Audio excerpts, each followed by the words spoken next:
Now we're going to get to the point where we talk about how do we identify when a market moves from trending back into bracketing. I'm going to show you 3 nice little setups, strategies, techniques you can use to observe and identify potential turning points. We will develop these strategies also further on the blackboard later on. So let's go through them one by one. So there are 2 methods, but 3 examples that we're going to talk about when we talk about potential turning points from a trend back into bracketing.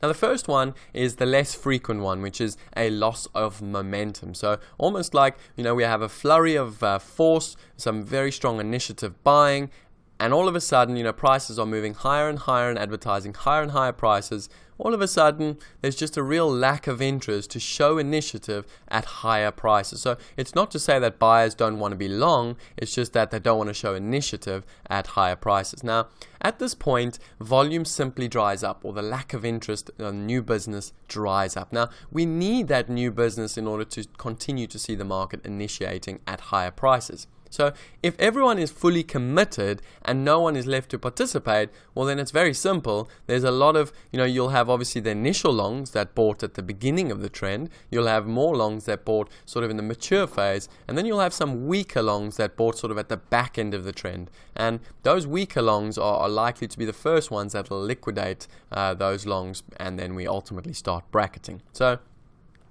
this is the first sort of, example that we will talk about when we talk about potential reversals in the market. And I'm going to show you examples and how they look in the volume profiles in the slides ahead.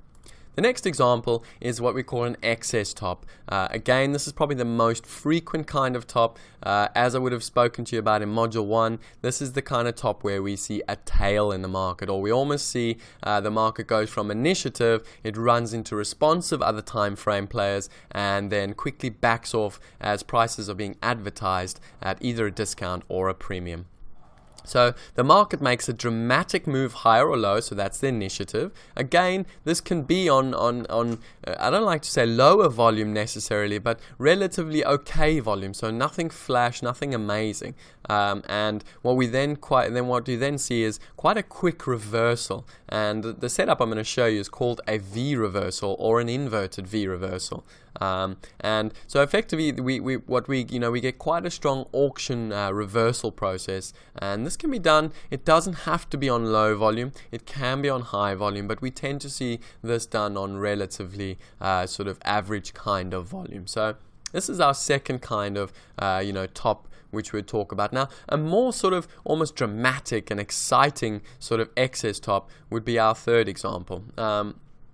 So just note, an excessive reversal can appear to be on high volume. So it can look as though something crazy is going on in the market, and there's a lot of aggressiveness, and there's almost aggressive trend. But the important thing to understand is the high volume isn't on the excess. In other words, it isn't from the buyers buying up and initiating at higher prices, but it's actually on these higher prices bringing in other responsive sellers. So, and again, vice versa, obviously it could be to the downside as well. So it's those higher prices being advertised that bring response from the other time frame, and that is what creates potential for high volume. But note again, this doesn't have to be on high volume, it can be on low or higher volume. Now, the more excessive and aggressive version of this, excess top